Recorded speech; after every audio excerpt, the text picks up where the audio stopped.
All right, well, good evening, everyone. Hope everyone is doing well. Let me first apologize because for some reason my camera is not cooperating tonight. And so I don't think my video is working. So I do apologize for that, but hopefully my audio is working. You can hear me loud and clear. And to get my video working, I probably would have to restart. And obviously I don't want to do that since we've already started our session. So I'll just have to fly without any video this evening and hope you do understand. So welcome back. This is week number 4 for our public budgeting course. And so we are on the downhill side of the course. We only have 2 more sessions after tonight. And then our summer session 1 is over and done with. Thank you for your Canvas essay number 2. I've reviewed all of those. Thank you as well for your pre-instructional assignments. I've gone through all of those as well. Again, it's kind of a credit, no credit type of a situation. The only thing that I would ask is that if you didn't put tables in for questions 5 and 6, to please make sure to do that on the post-instructional assignment part 1. That's one thing I would request that you do then on the post-instructional, but I thought everything was fine. Everyone got 10 out of 10 on that assignment. And so I appreciate you putting the effort into the pre-instructional. Then the next assignment you have coming up is Canvas essay number 3, and Canvas essay number 3 looks at the annual comprehensive financial report for your government. And what you'll be doing is you will be revisiting this issue of the fiscal solvency of your city based upon the annual financial comprehensive report, annual comprehensive financial report. It's still weird to say that. I'm so used to saying comprehensive annual financial report, but because of Statement 98 from Gatsby, it's now an annual comprehensive financial report, or ACFR. So when you look at the ACFR for your city, I'm just asking that maybe you think about a couple of the fiscal solvency indicators that we had talked about last week. I presented to you 10 different indicators, 10 different ratios from Brown, and then 10 more from Wang, Tu, and Dennis. And so just select 2 of those indicators and just calculate those indicators. Again, very simple ratios. Probably the easiest ratio to calculate is the ratio of revenue per capita or expenditure per capita. The revenue and expenditure numbers you're going to get not only in the financial section, but probably also in the management discussion and analysis section. And then the population numbers, you'll probably see population in the management discussion analysis section.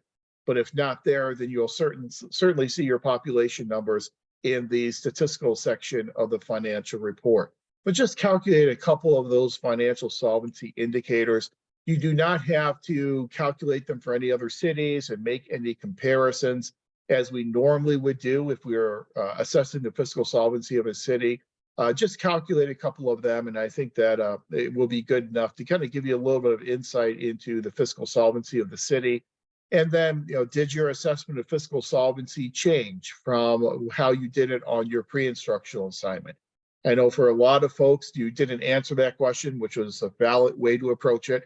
So I do not have the information to answer the question. So the change is now hopefully you can actually provide an answer to the question after being exposed to the fiscal solvency indicators that we covered last week. So that's Canvas essay number 3.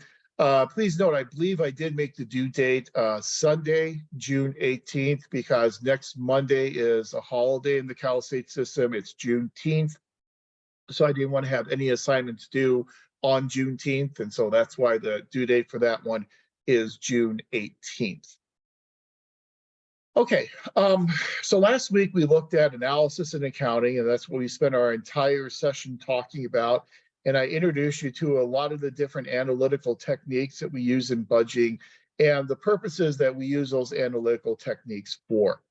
And then the second half of class, we talked about governmental accounting. We talked about the major principles in governmental accounting, things like fund segregation, fund-based accounting.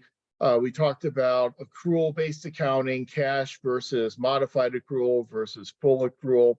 And we talked about double entry accounting and some of those major principles that we need to be familiar with in how we do accounting in the public sector. In the public sector with accounting, our primary body that oversees our accounting will be the Government Accounting Standards Board, the GASB, as we talked about last week.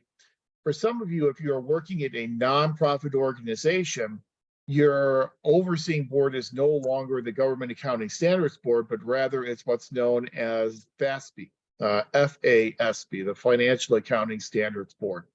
And so you have a different oversight agency if you're in the nonprofit sector for accounting, as opposed to if you are in the governmental sector. But up until this point in time, whether we were talking about budget analysis and different approaches to analyzing budgets, or whether we were talking about different budget formats and different budget processes, we were primarily talking about what we call operating budgets.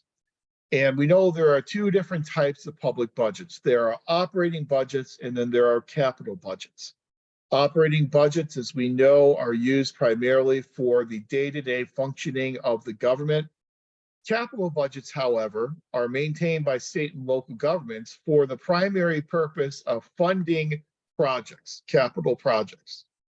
A capital project is a project that has a long lifespan, that has a very high price tag, and is also non-recurring. And this is the big difference between capital expenditures and operating expenditures.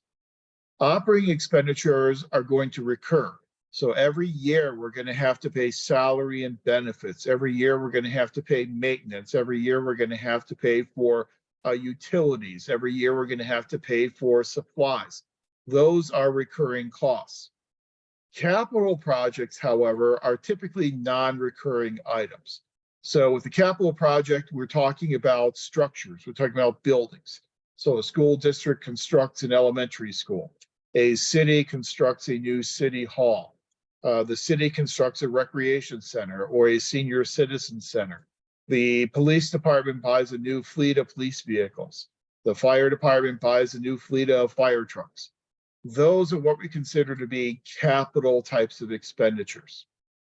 Again, they have a long lifespan. If you're going to construct a city hall, you would hope that city hall will be there for decades to come and will serve multiple future generations. Constructing a new city hall may cost you tens, maybe even hundreds of millions of dollars. I know when I was on the school board, the cost of constructing a new elementary school had just escalated exponentially. And when I joined the board, the cost of a two-story, about 1,000 student capacity elementary school was in the range of about $55 to $60 million. By the time I left the board, that cost had ballooned to over $100 million. And so these are very high price tag types of projects. And again, like we said, they are non-recurring types of projects. So in capital budgeting, we have a different budgeting process that we use for those long lifespan, high price tag, non-recurring capital expenditures. Now, the state and local government levels tend to separate out operating and capital budgets. And there are some good reasons why state and local governments maintain capital budgets separate from their normal operating budgets. One reason why state and local governments separate operating and capital budgets is for the issue of efficiency. When you have a separate capital budget for these high price tag, long lifespan, non-recurring capital projects, it can make your decision-making more efficient because you can use different decision-making models for those capital projects as opposed to the decision-making models that you're going to use in your operating budget. Essentially, when we are dealing with capital projects, we are typically being more rational, comprehensive in our decision-making. When we're dealing with our operating budgets, we tend to use much more incrementalism. So you can attach the appropriate decision-making model to those types of decisions. Also, by separating out our capital projects from our operating expenditures, it allows us to better stabilize our tax rates. So if you think about a $60 million facility, if you were going to pay for that $60 million facility all in the year of construction, all in year number one, to raise $60 million in 1 year, you would have to raise your tax rates exponentially. And the tax rate you would have to charge to generate that $60 million price tag would end up being cost prohibitive for your residents. So by treating capital projects differently and by funding them with long-term debt, we are then able to better stabilize our tax rates for our citizens. So for that $60 million, you're going to need all $60 million when you're constructing that project, because you got to pay your contractors and you got to pay for supplies and all that good stuff that goes into construction. However, if you issue debt to fund this capital project, then you borrow that $60 million, you then get it all in the beginning so you can pay for that project, and then you pay that debt off over time, 20, 30, 40-year maturity. And so that helps you stabilize the tax rates. The amount of tax rate increase you will need in order to pay your debt service costs over 20 or 30 or 40 years will be very small in comparison to the tax rate you would need to straight up generate $60 million to start a project. Separating capital projects into a separate capital budget allows us to plan for permanent results. Again, we're going to be more rational in our decision making. We're going to do cost benefit analysis, and we're going to do as comprehensive of a cost benefit analysis as we can possibly do, because we're going to have to live with these projects for a very, very long time. Essentially, maintaining a separate capital budget is just a good, sound management tool for most state and local governments. And so you're going to see state and local governments with separate operating and capital budgets. However, that is not necessarily true for the federal government. The federal government tends to use a unified budget, where the federal government will take these capital projects and they will combine them into their overall unified budget. So they will not maintain a separate capital budget. And there are some reasons why the national government uses a unified budget and doesn't feel the need to use a separate capital budgeting process. One reason why the federal government uses a unified budget is the need to run deficits for countercyclical spending. So when you think about state and local governments, most state and local governments are faced with constitutional provisions that will preclude them from running a deficit. So here in the state of California, the state and local governments are not allowed to run a deficit, an imbalance between revenues and expenditures in one given fiscal year. Now, we've talked about before, there are ways in which local governments can get around that deficit by borrowing money to give them an artificial influx of revenue, but they're not allowed to run deficits. If they were going to take a $60 million project and put it into their operating budget, there's no way they're going to avoid a deficit, because just the scope of that project is just so large for most local operating budgets. The federal government is not that concerned about running deficits. The federal government can run deficits. The federal government has run a deficit for every single year since 1969, with the exception of 2 years, as we had discussed in a previous course session. But for national governments, deficits are not always bad. Sometimes you want to engage in what's called countercyclical spending. In poor economic times, you would anticipate that the national government will be generating less income tax revenue than they would normally generate in good financial times. High unemployment rates, you have a lot of people out of work, so there's less income to be taxed, and so there's going to be less revenue rolling in. Typically, you would think whenever you have a decline in your federal income tax revenue, you would then want to couple that with a decline in your spending as well. However, the federal government can do a lot of things to stimulate the economy. And we see that with things like the Tax Cuts and Jobs Act. We see that with the Revitalization of America programs under the Obama administration. By spending money, you can then stimulate the economy that will result in additional federal income tax revenue in the future. So it's referred to as counter-cyclical spending. So not all deficits are bad, and the federal government is not that worried about running a deficit.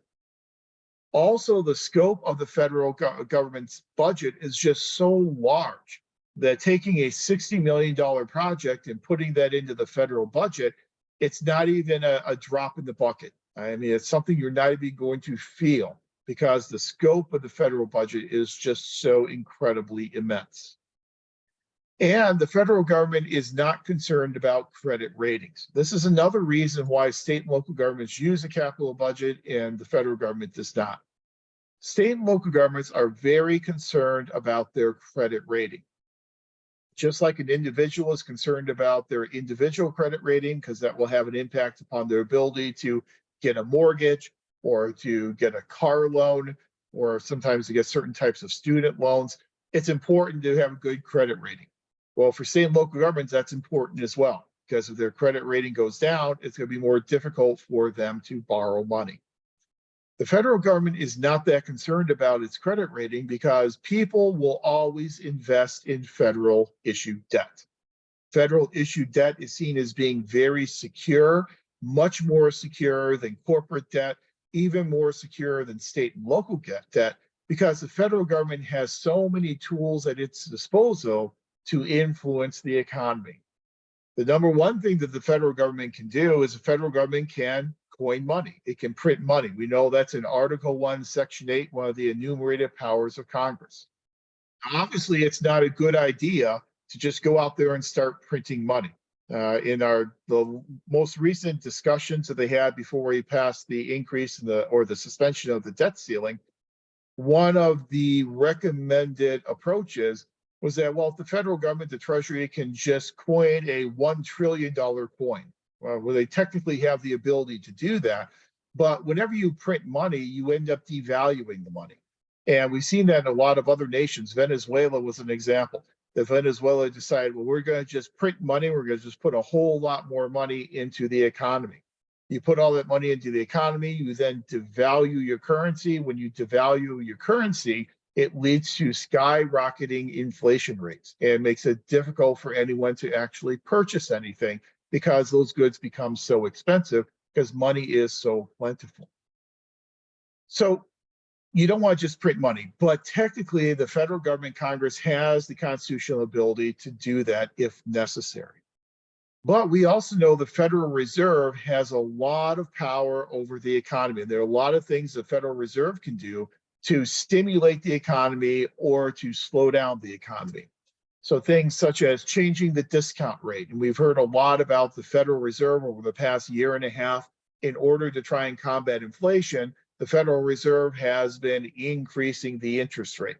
They increase what is called the federal discount rate, which then leads to an increase in the rates for mortgages and car loans and credit cards, adjustable rates as well. So they do that in order to slow down the economy and to try and cool off inflation.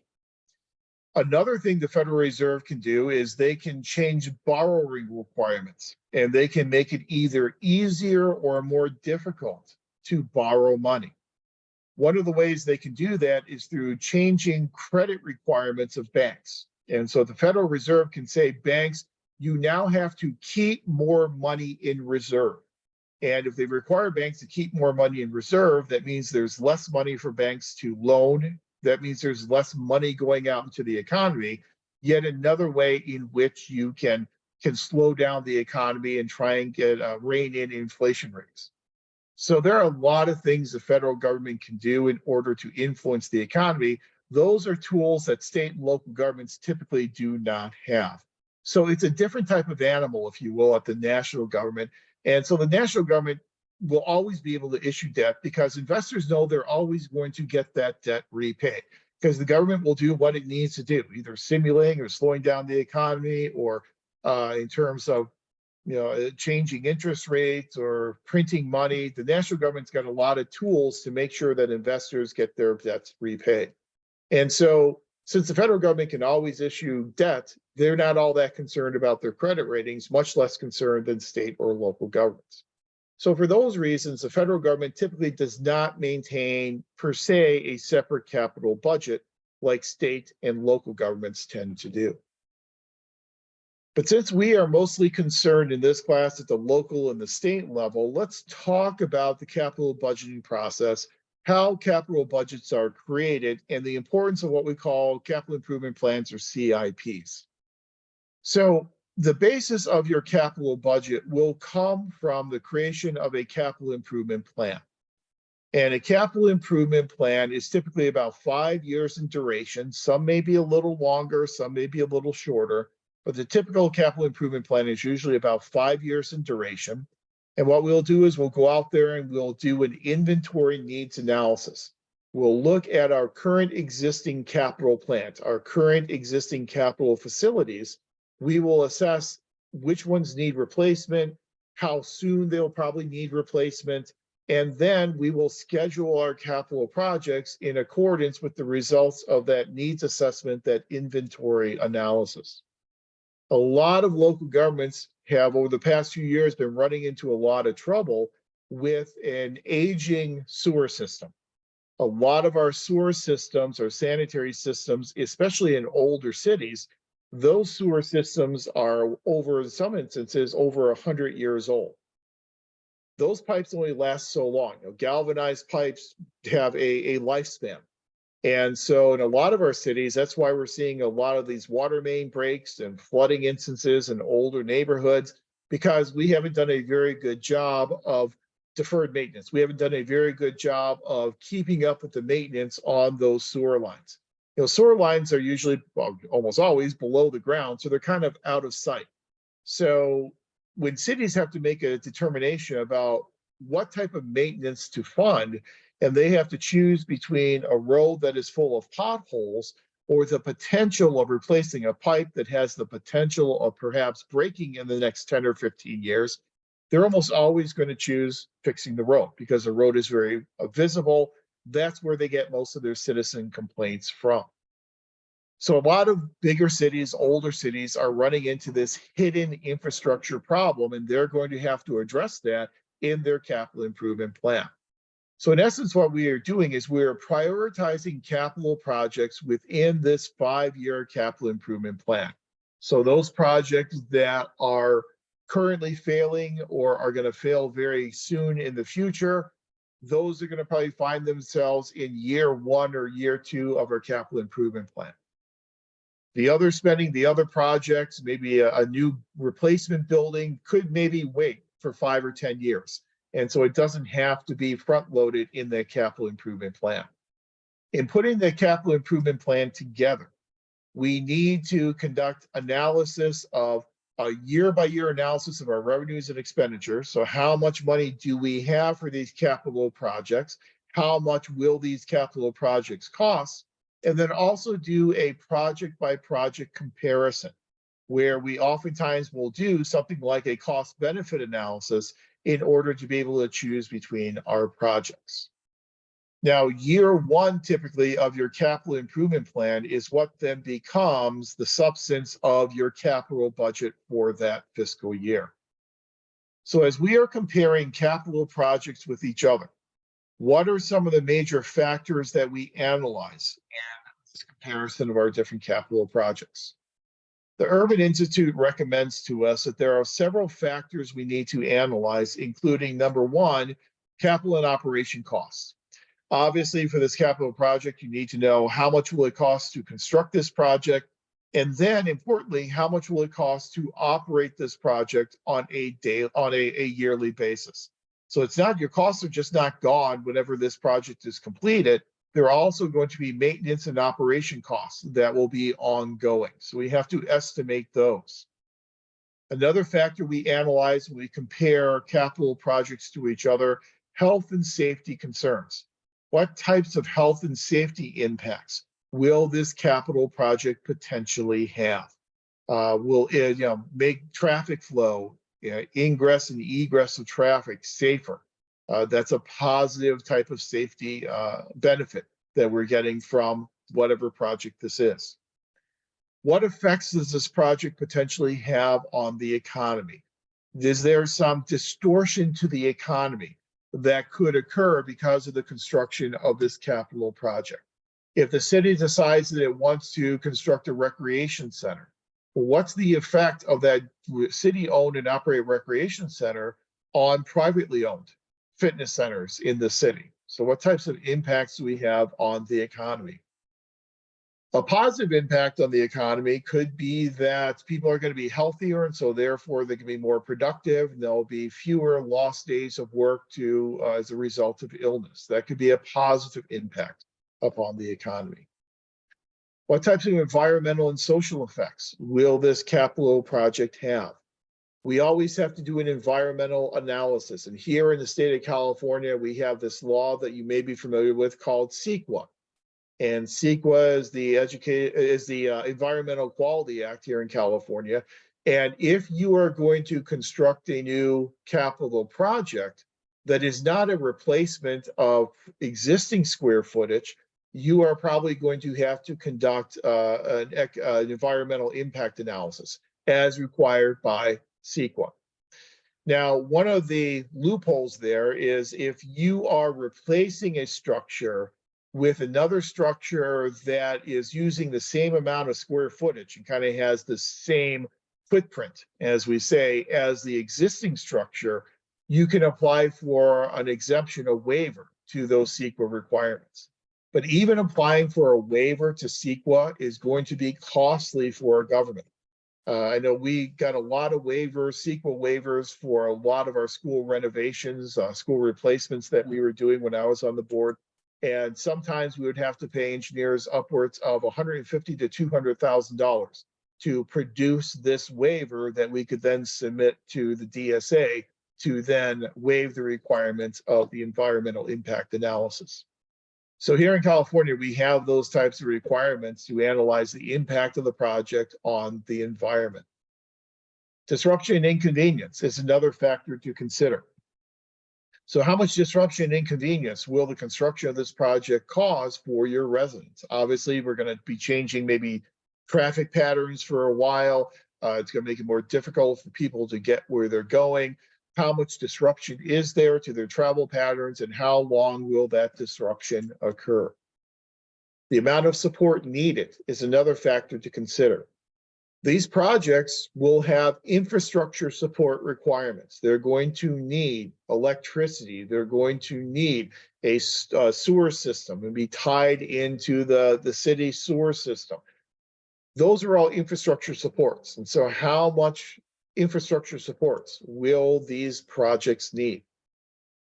The amount of risk. So what's the amount of risk that we do not actually see these benefits accrue from the completion of this capital project? So if we're going to say, we're assuming we're going to see all these wonderful health benefits that will accrue because of the construction operation of this recreation center, well, what's the amount of risk that those won't actually accrue, that those benefits won't actually occur? And so we have to take the risk and discount for risk into account as well. And then what are the consequences of not finishing a project? Well, if we start a project, we run out of money, we can't finish the project, well, what are the consequences of not finishing that project? So sometimes we're doing a replacement building and we're going to raise the initial building, destroy the initial building, and then build the new building on top of where the existing building was so we can get our CEQA waiver. Well, what happens if we run out of money? Because by the time while we are building that building, we're going to be displacing the residents of that building. And so all those employees who work in that building are going to have to go and work somewhere else in a temporary office setting. If we don't get this building done, they're going to be displaced permanently. So what are some of the consequences of not finishing this project? And also, what are some of the consequences of not finishing this project on time? If you're doing a road work project and you want to have that project done before the new school year begins, and you don't get it done by the time the new school year begins, well, you're going to have snarled traffic then. And so those are some of the consequences of not getting the project done on time.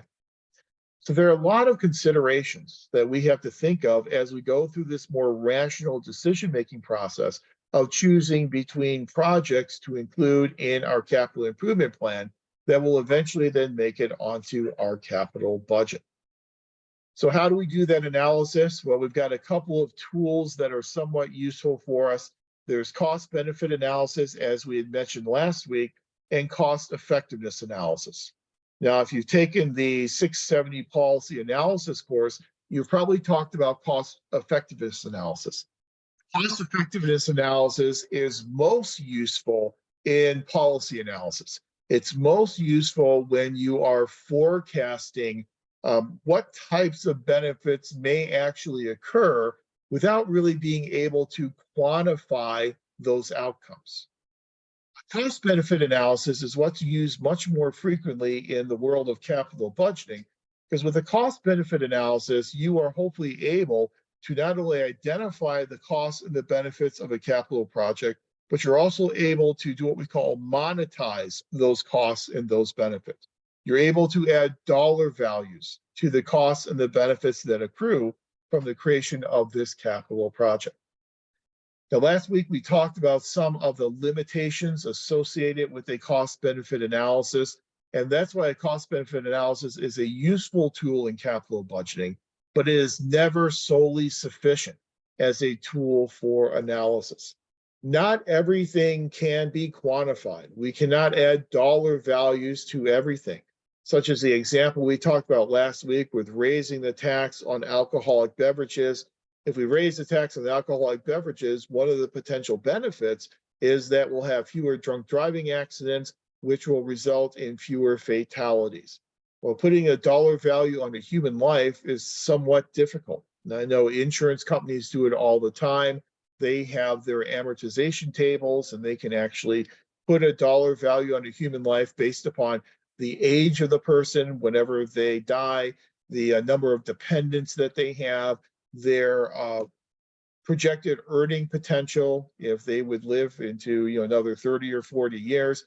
So there are a lot of factors you can use to try and put a dollar value on a human life, but there's still a lot of subjectivity that's involved when you try and take something that is inherently qualitative and you try and measure it in quantitative terms.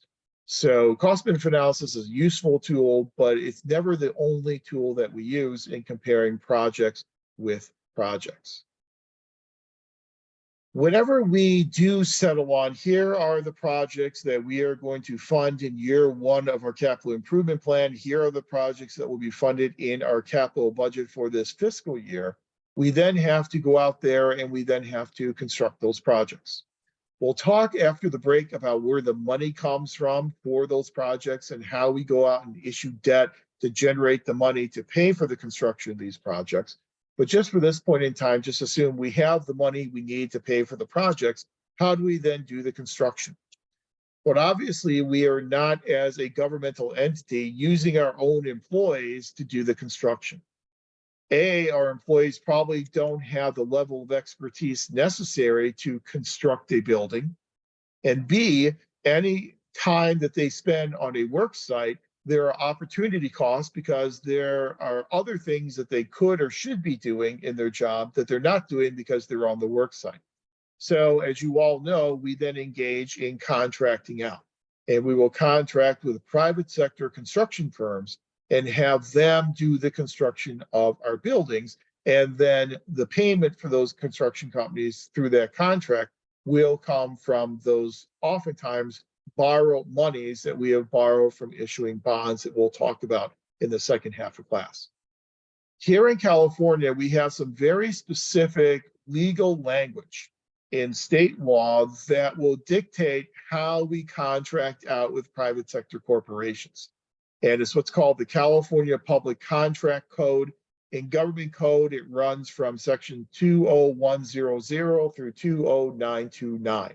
You can see there's a whole lot of information there because those are a lot of sections in government code devoted to contracting. Now, it's well beyond the scope of what we're doing here tonight to get into a lot of the specifics of how we engage in contracting in the public sector. Contracting is something that we do a lot in the public sector. Almost every single agency will have multiple contracts with private corporations all at the same time. And so it's a big aspect of being a public administrator. It's one aspect that I wish we had the time in order to cover more fully in the MPA program. Unfortunately, we don't. When I was chair, I had talked to someone about starting a course in public procurement and contracting, and he actually was able to put the course together. We put it on the schedule, and I think we ended up getting 1 or 2 students that enrolled in it, and so it wasn't enough to pay for itself. And so, to my knowledge, we still have not yet offered that course. I think it's a vital course for all MPA students to have, and hopefully in the future, we'll have that built into our curriculum. But when you contract out, there is a process known as competitive bidding. There's also a process known as negotiated bidding. Typically, we usually try to trend toward competitive bidding, especially here in the state of California. Depending upon the contract, the type of project that you are funding, and depending upon the type of government that you are, you may be required to engage in competitive bidding. If you've ever dealt with the competitive bidding process before, you know the first step is to put together an RFP. You put together a request for proposals. That RFP will then spell out what the project is, the building that's being constructed, the different elements of that building, the different amenities of that building, the time frame when that building needs to be constructed. You put all that into your request for proposals, and then you advertise that RFP so that contractors can then bid on that request for a proposal. They can bid on that job. In competitive bidding, we put that RFP out there. We then entertain bids. We also have a date in that RFP when these bids will be opened and reviewed by the government. The bids will be sealed bids so that when you receive the bids, you don't know who the contractor is until you open the bid up. So you cannot give them any preferential treatment. So you advertise the date and the time at which the sealed bids that you receive from contractors will be opened and reviewed. Contractors can then come and they can watch the process if they would like to. You then open up your sealed bids, and typically you then award the contract to the lowest responsive and responsible bidder. So it goes to the lowest bid, as long as that lowest bid is both responsive and the bidder is responsible. So let's talk a little bit about what it means to be a responsive bid and what it means to be a responsible bidder. A responsive bid is a bid that is responsive to all the different elements in the request for proposals. So that bid that comes in order to be accepted, must address all the different aspects of the proposal. And so if that bid comes in and they don't talk about they don't talk about installing sinks in every classroom. Well, that's part of the RFP, and so therefore it is not a responsive bid. It must respond to all the requirements in that request for proposal. So that's what makes for a responsive bid. So if you get the lowest bid and that bid does not address everything that needs to be addressed in that proposal, then you can throw it out, even though it is the lowest bid. And then that bid must come from what we call a responsible bidder. To be responsible, a bidder must be bonded, must be insured, and must be registered with the Department of Industrial Relations here in the state of California, the DIR. Not only does the contractor need to be bonded and registered with the DIR, but all the subcontractors in that proposal also need to be registered with the DIR and also be bonded as well. That's an important point in that sometimes we'll receive bids, we'll open them up, and the bidder, the contractor, will not stipulate which subcontractors they are using for electrical, or which subcontractors they're using for plumbing. If they do not specify who these subcontractors are, there's no way for you to know whether or not they're bonded and registered with the DIR. And so that would mean that that bidder is not being fiscally responsible. And so that bid could then be eliminated because it's not coming from a fiscally responsible bidder. But under competitive bidding, you accept the lowest bid that is responsive and that comes from a fiscally responsible bidder. Once you've accepted the lowest bid, then there is a period of time whereby those other contractors that did not get offered the contract can then protest that bid. And so there's a bid protest period of time whereby other contractors, if they say, well, you awarded this contract to this lowest bidder, but this lowest bidder's bid was not responsive. They missed some elements in the request for a proposal. Or what we've oftentimes seen is that, well, you accepted this lowest bid, but this contractor did not stipulate the DIR registration or the bonded security status of that subcontractor. They were not specific enough about the subcontractors being fiscally responsible as well. So you may get those bid protests. You then decide whether or not there's any merit to those bid protests. If there is merit to those bid protests, you would then throw out the bid that you've accepted. You would then go back and redo the process again. And you would put out another request for proposal and you go through the competitive sealed bidding process all over again. That doesn't happen a lot, but it does happen on occasion. Sometimes we would have contractors with a bid protest would actually come before the board and would actually appeal to the board about a problem that they had with the competitive bidding process. One of the nice things about public contract code here in California is there are some ways in which you can truncate the competitive bidding process to make it a little bit more streamlined and make it a little bit more efficient. One thing that California allows is what's known as piggybacking. And piggybacking is when you can piggyback a bid or RFP on an RFP that another government has already created. So instead of reinventing the wheel, so if you want to purchase playground equipment and some other district has already put together a successful request for proposal for the same type of equipment that you want to put into your schools, you can piggyback on their RFP and use their RFP for your RFP. And so it's known as a piggybacking process, saves you a little bit of time. Then also here in California, we have this law known as CUPCA. And CUPCA is the California Uniform Public Construction Cost Accounting Act, or CUPCA. What CUPCA allows you to do is it allows you to engage in what's called pre-qualification. So instead of having to review all these different contractors with every single RFP, at the beginning of the year, you could put out a call for pre-qualification. And then all these contractors who will be interested in doing business with your government over the next year, they will then fill out the pre-qualification application where they will specify what their DIR is. They will specify that they are bonded with what company and to what level of bondedness. They will specify the subcontractors that they are working with. They will give you all that information that you need in order to then pre-qualify those contractors.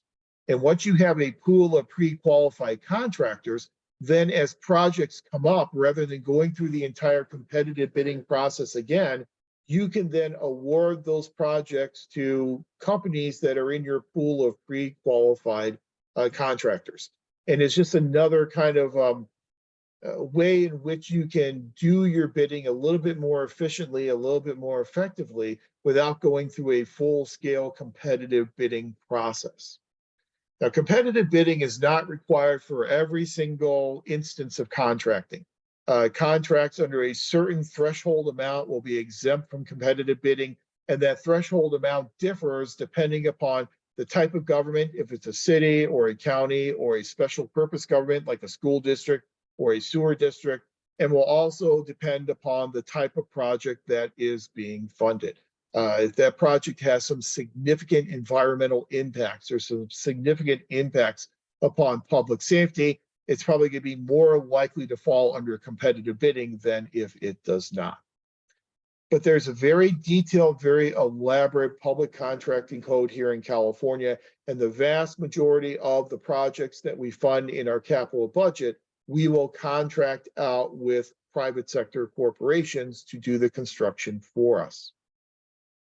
One of the issues that well, there are a couple issues, but two of the issues that governments are dealing a lot with in terms of contracting out for these construction projects, one is supervision.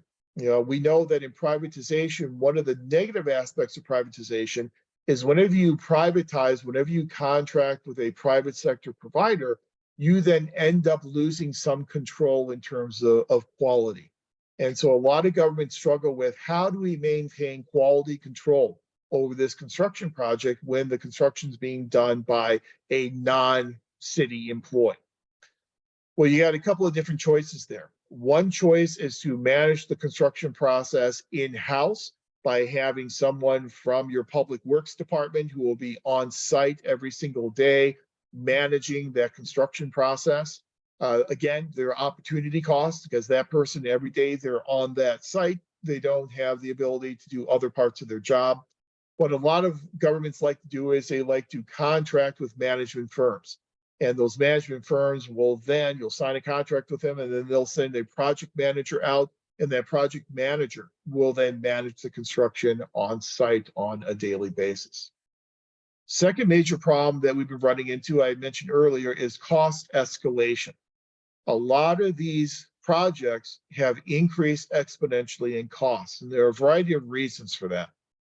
One reason for that is the increase of price of steel. And we saw some tariffs that were placed upon international steel products that raised the price of steel, and it made it more costly. So that's one problem. Secondly, inflation.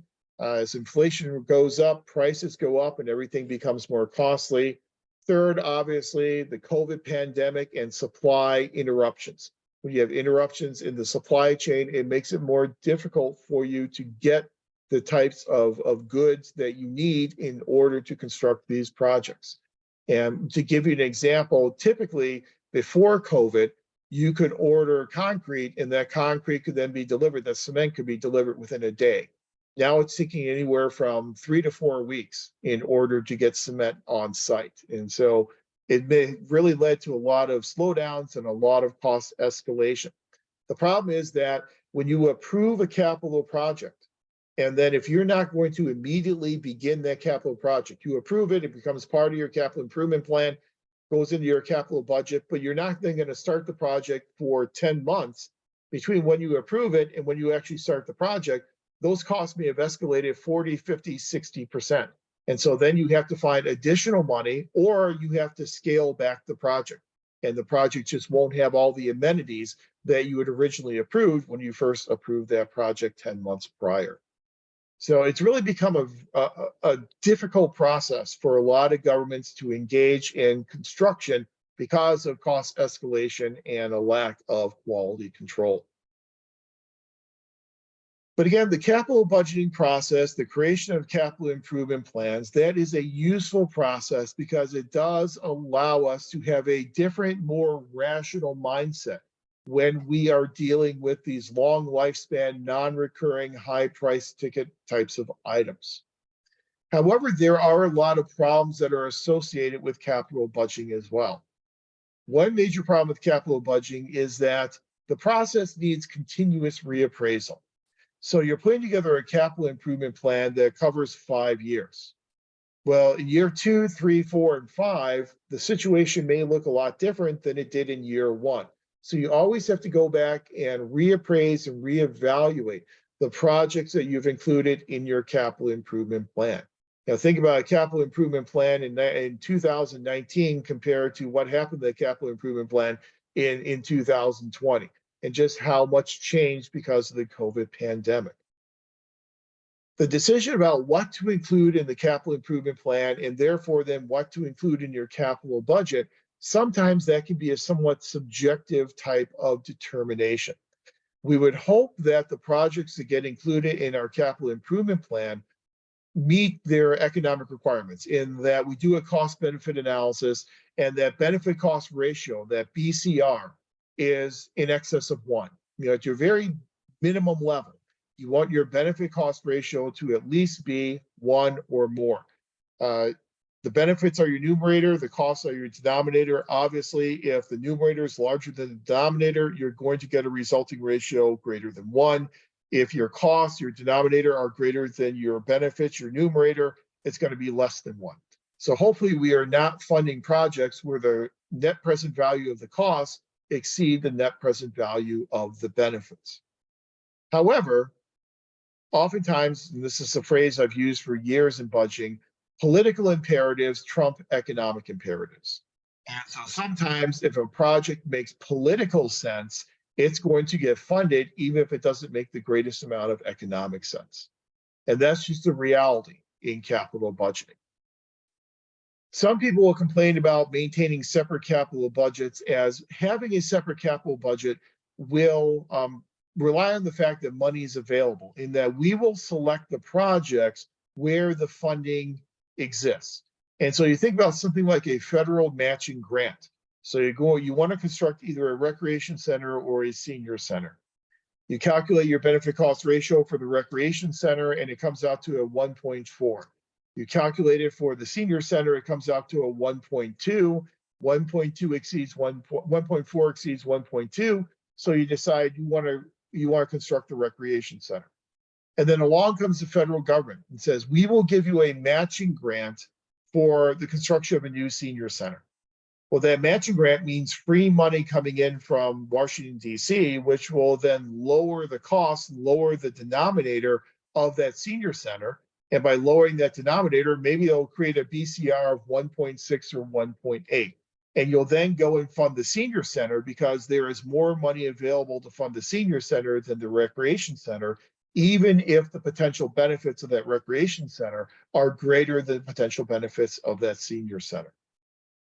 But probably the most damning criticism of capital budgeting is that by maintaining a separate capital budget, we really skew our decisions toward paying for these projects by borrowing money. Since we're able to segregate these high price tag capital projects in a separate capital budget, we don't have to worry about running a deficit because it's not part of our operating budget, and we only are concerned about deficits in our operating budget. So by putting them in this separate capital budget and then borrowing money to pay for them, we don't really feel the pain that we would normally feel politically if we include them in the operating budget. If you're going to put this project in an operating budget, you're going to have to make some very painful trade-offs. So do we build this recreation center, or do we instead provide a higher level of social services? Or do we provide more road construction and make our roads better as compared to building this new recreation center? Those are going to be some really difficult decisions that you are going to have to make. By putting this into a separate capital budget and then funding it with debt, it's a much less painful political decision. And people are not going to complain that much about this recreation center if it's not causing a deficit and if it's being paid for with money that's being borrowed by the city. And so it really kind of skews us toward borrowing, and local governments do a lot of borrowing in order to pay for these types of capital projects. And primarily that is how we pay for these capital projects, is by issuing debt. When we talk about issuing debt, we're talking about borrowing money. So the next question with these capital projects is, how do we pay for them? We pay for them by issuing debt and borrowing money. So we need to spend some time talking about local governments and debt, and how local governments and state governments borrow the money that they need in order to fund these capital projects, and sometimes borrow money that they need in order to erase an operating deficit. So there are different types of debt that governments can issue. One type of debt that governments issue is long-term debt. And long-term debt typically goes by the term a bond. So when we're issuing a bond, it's long-term debt. And by long-term, we're talking about debt that matures in more than 1 year. It has a maturity date of more than 1 year in the future. That's what we consider to be long-term debt. And again, long-term debt tends to be made up of these things called bonds. Now, not all bonds are created equal. Bonds will have different maturity dates. Sometimes they'll have a 10-year, 20-year, 30-year, 40-year maturity date when they are paid off, but they also come in different varieties as well. The most traditional type of bond that governments will issue in order to raise money, especially for capital projects, will be what are called GO, or general obligation bonds.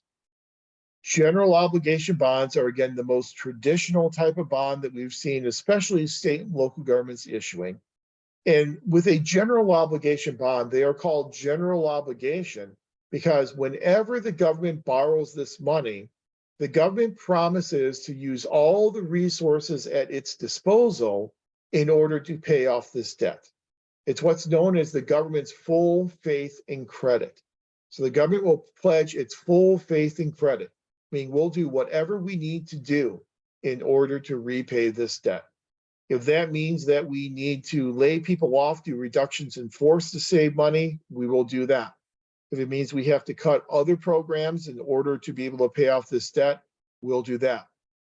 In some other limited situations, we may have to liquidate some of our physical plant and some of our asset holdings. We'll do that. Now, a lot of governments are limited in that regard, and that sometimes if you declare property to be surplus and you then sell that property, that money is then earmarked and really can't go into the general fund and can't go into a debt service fund. But in some limited instances, you can liquidate property in order to generate the money to pay off the debt.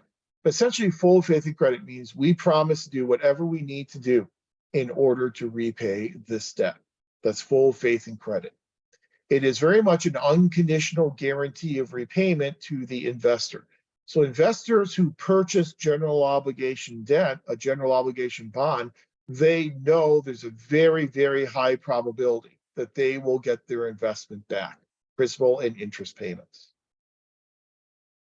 Now, the nice thing about this unconditional guarantee of repayment for a government is that since investors have very little risk in this investment, then they can expect very little reward. And there's a strong relationship between risk and reward.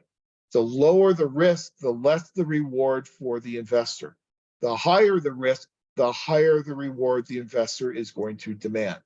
So with this full faith and credit provision, this unconditional guarantee of repayment, there's very little risk to the investor, which means the interest rate that the government will be paying will be a lower interest rate than in another type of bond that does not carry this unconditional guarantee of repayment. In our private lives, we talk about interest rates. The interest rate is the interest rate that you pay in repaying that debt. And that's how the investor ends up making their money. In the world of government finance, interest rates are referred to as coupon rates. So in bonds, we refer to an interest rate as a coupon rate. And that's kind of an artifact of a bygone age that in the past, whenever an investor would purchase a general obligation bond, for example, they would then receive in the mail a coupon book. And then every time that they were due an interest payment, they would tear a coupon off and they would then mail that coupon to the government, and the government would then cash it in and would then send them a check for that amount. And so that's why interest rates are called coupon rates for bonds. But you have very low coupon rates with general obligation bonds. That's the advantage. The disadvantage to general obligation bonds is that this unconditional guarantee of repayment means that you got to repay the money.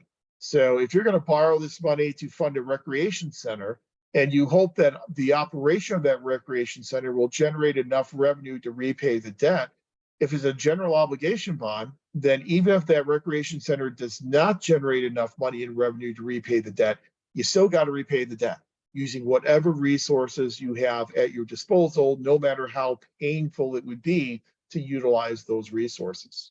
So there are advantages and there are disadvantages to general obligation debt. Another disadvantage to general obligation debt is that many states will place a cap. They will place a limitation on the amount of general obligation bonds that local governments can issue.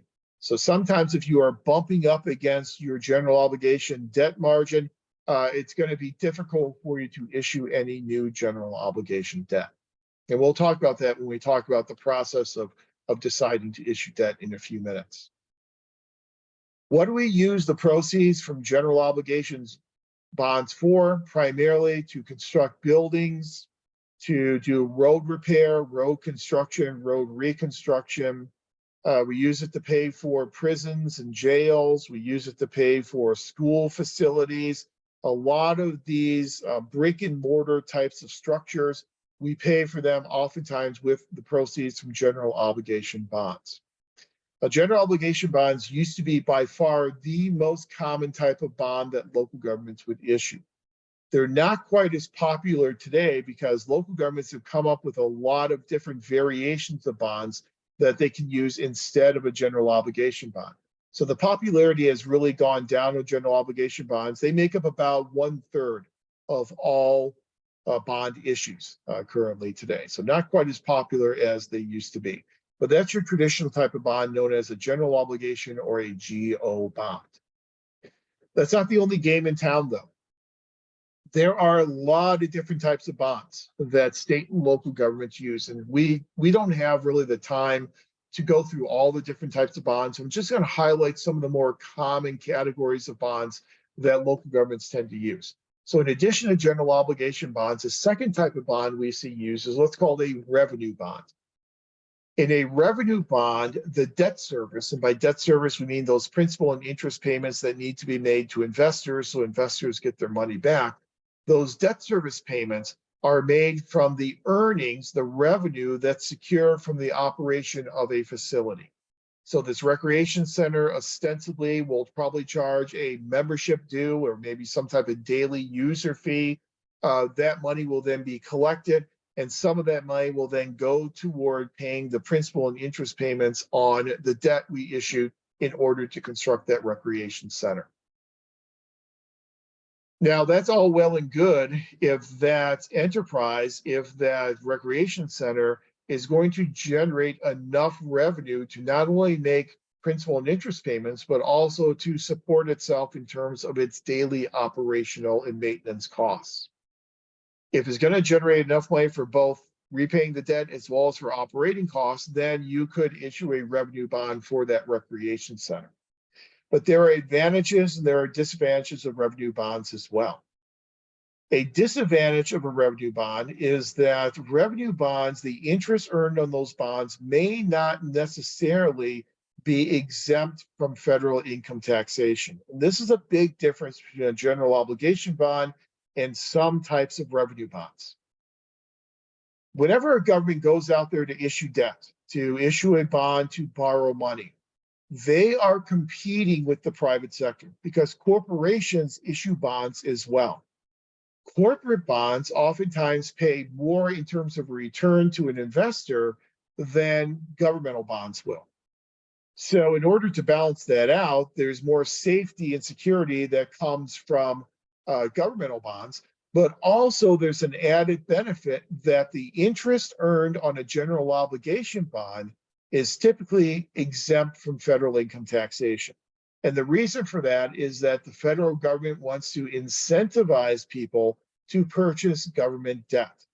So they want to kind of make the equal footing, or as equal as possible footing, between governments and corporations in borrowing money.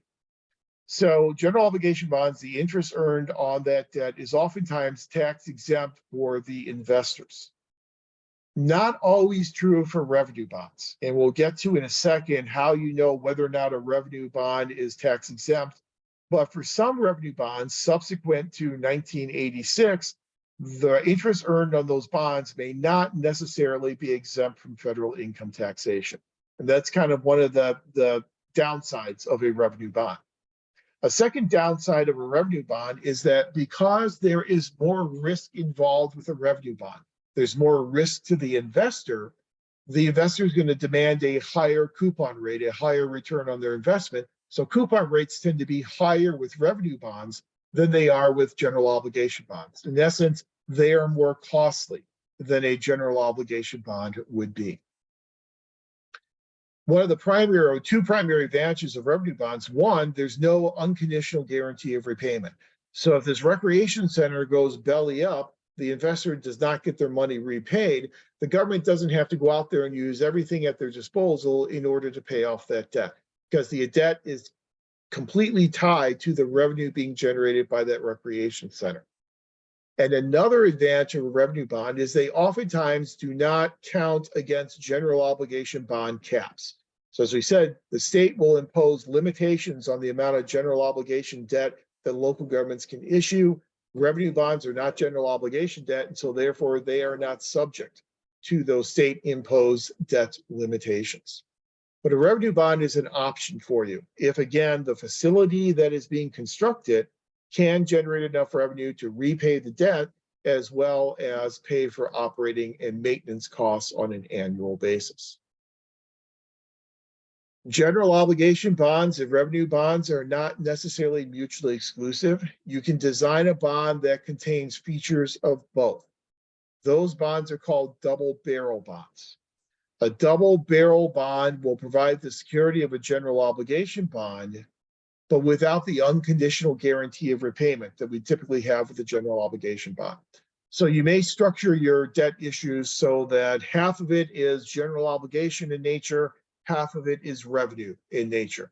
But that would be a double barrel type of bond. The nice thing about double barrel bonds is because they do have some features of general obligation to them, the interest rates tend to be lower than they are, the coupon rates are lower than they are with revenue bonds.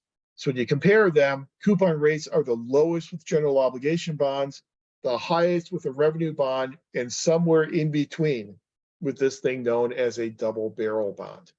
So that's another alternative that local governments can use to issue debt and to raise money for projects. Another example of a bond is a special tax bond that some jurisdictions will use. But the special tax bond is just what it sounds like. You will charge a specific tax and then capture those proceeds and earmark those proceeds to repay this type of a bond.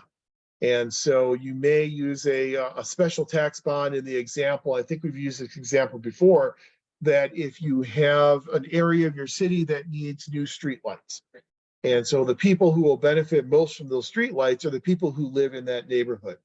And so you create this assessment district, and then you charge people in that neighborhood a higher tax rate, capture that tax revenue, and then use it to repay the debt you issue to put these new streetlights in that neighborhood.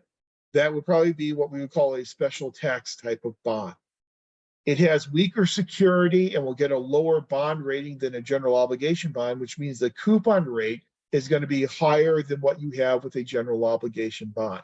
But it's a good management tool because the government will earmark this tax revenue and will only legally be able to use this tax revenue to repay this special tax bond. And so sometimes it's a better element of control for governments over making sure that they are able to repay their debt obligation. Now, there are a lot of other types of bonds as well. Here in California, there's something known as a CAB, a CAB, which is a capital appreciation bond. Capital appreciation bond is similar to a type of bond we'll talk about in a couple of minutes, known as a zero coupon bond.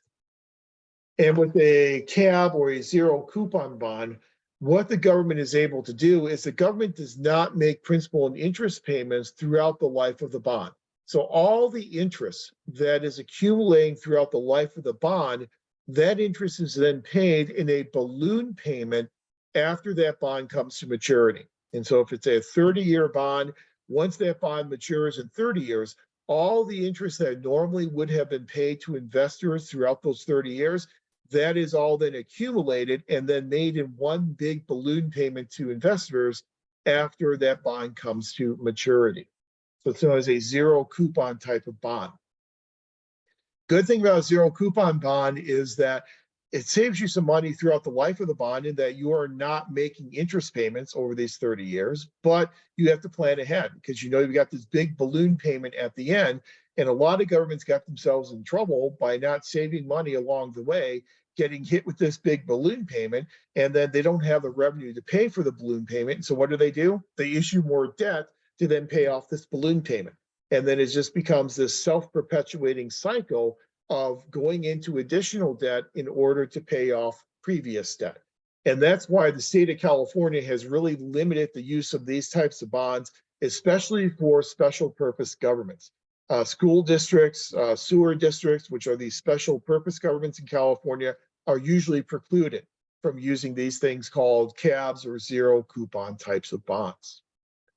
Other examples, we're not going to really go into a lot. There are a lot of manifestations of different bonds. There are what are called lease revenue bonds.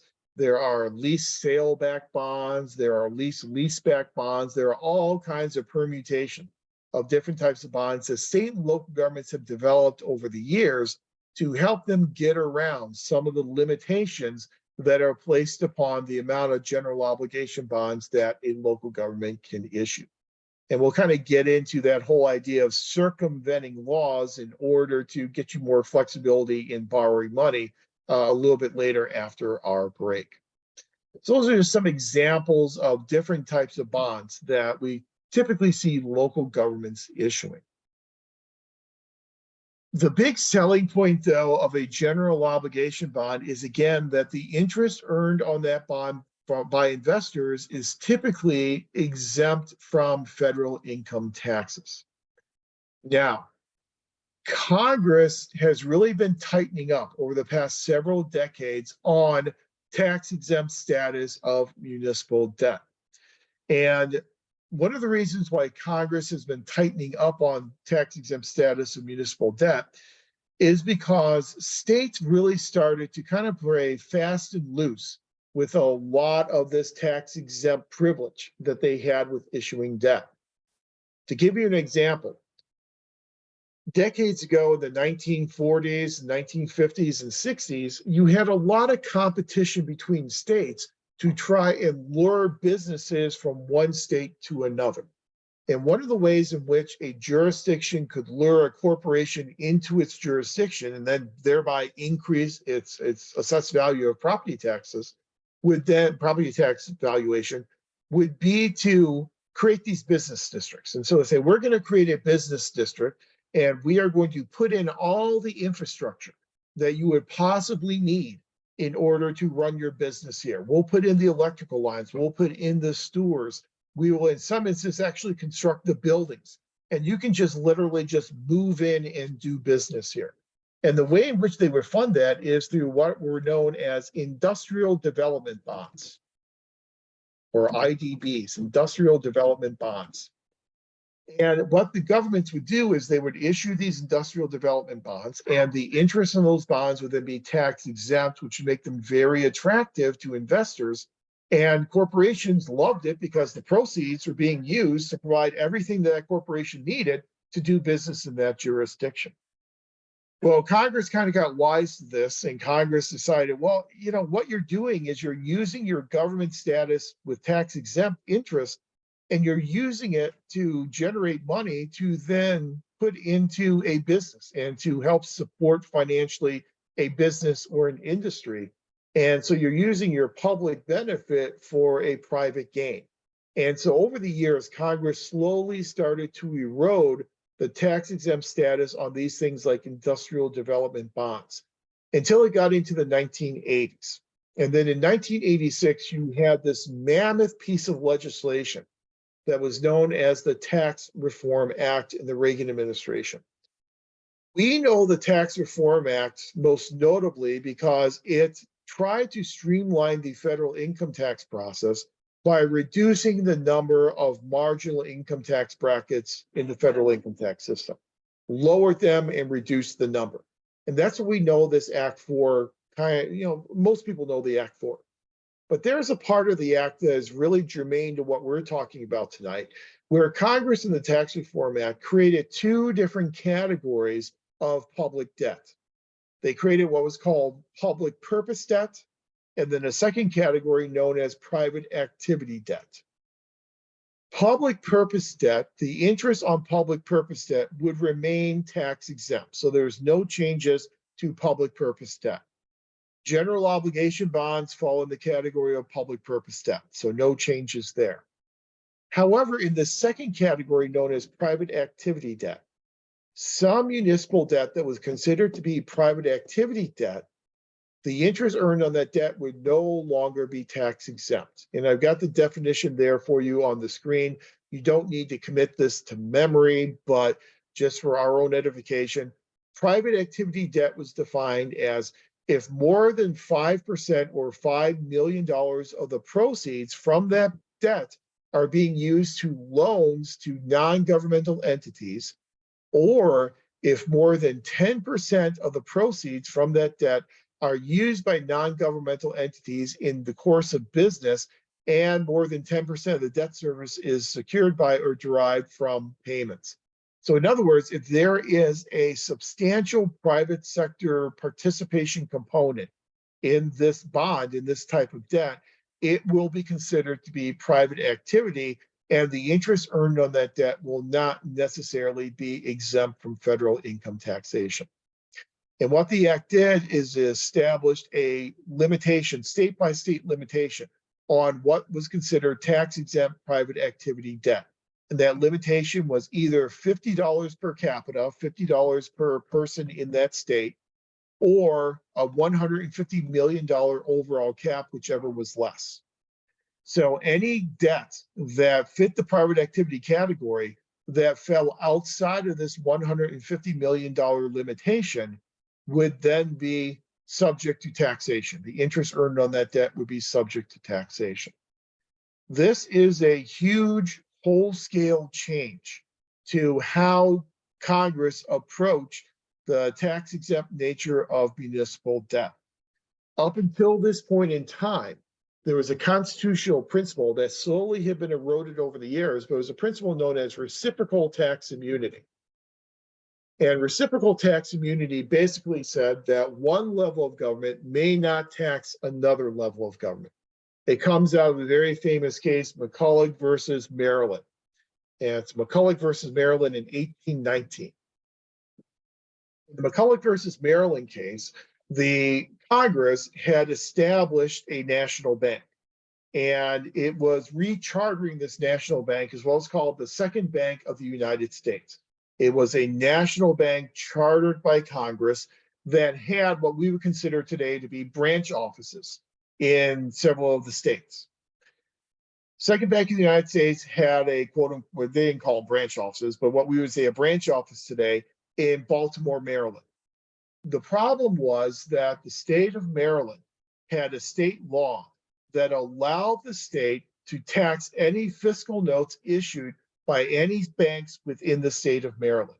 That then included the Second Bank of the United States. So in essence, the state of Maryland was taxing a national bank. The state government was taxing the national government. The Supreme Court said you can't have that. And essentially, Marshall, in writing the decision of the Supreme Court, said the power to tax is equivalent to the power to destroy. So if we allow the state of Maryland to tax the national government, that is equivalent to allowing the state of Maryland to destroy this entity of the national government and vice versa. That's what established this constitutional principle known as reciprocal tax immunity. Congress adhered to reciprocal tax immunity for many years so that if a state or local government was issuing debt, that interest would then be exempt from federal income taxation, that the federal government would not tax that municipal debt. 1986, Congress says we are going to start taxing certain types of private activity debt. Now you can imagine what local and state government officials did. They were kind of like Chicken Little and said, the sky is falling. This is the end of our ability to ever issue debt. So they challenged it in the Supreme Court. In 1988, a case went before the US Supreme Court called South Carolina versus Baker. State and local governments were saying this violates reciprocal tax immunity. The national government was saying, well, this is the Congress was saying this is something that's within our taxing power to do. If you read the 16th Amendment to the Constitution, it says that Congress may levy taxation on any source whatsoever without apportionment. So those were your contending parties. Supreme Court sided with Congress. And the Supreme Court said interest earned from state and local debt is not necessarily tax exempt. That decision is within the court of Congress. Congress gets to make that decision. So that essentially kind of drove a stake through the heart of this principle of reciprocal tax immunity, at least between national and state governments, where the Supreme Court said it's up to Congress to decide whether or not it wants to tax this state or local debt. Now, fortunately for state and local governments, this is pretty much as far as Congress has gone. And so general obligation debt, public purpose debt, the interest is still considered to be tax exempt. If you do have some private activity debt, if you cannot get included within your state cap, then that may actually end up being taxed. But if you're able to get that debt included within that $150 million cap, then it can still remain tax exempt. So Congress really hasn't gone any step farther than what they did with the Tax Reform Act in 1986. But it's just not a given anymore that municipal debt will always, forever, and always be tax exempt. That's kind of gone with the departure of reciprocal tax immunity as a result of South Carolina versus Baker in 1988. So that kind of lays a general foundation for what debt is, especially long-term debt, and how and why governments tend to use that debt, especially for funding the construction of their capital projects. Next, we're going to get into a discussion of the actual process of issuing debt and what governments do whenever they borrow money, what governments do whenever they issue these long-term bonds. But let's go ahead and take a break at 7:20. And so I know this is kind of some dense information, but let's take a break, take about 15 minutes, come back at 7:35, and then we'll open up for any questions or clarifications either on capital budgeting or some of this preliminary information on debt management. And then in the second half of class, we'll get into the process of issuing debt and kind of the nuts and bolts of how state and local governments go about issuing their debt. So let's take a 15-minute break, come on back at 7:35, and we will continue in our journey through debt management.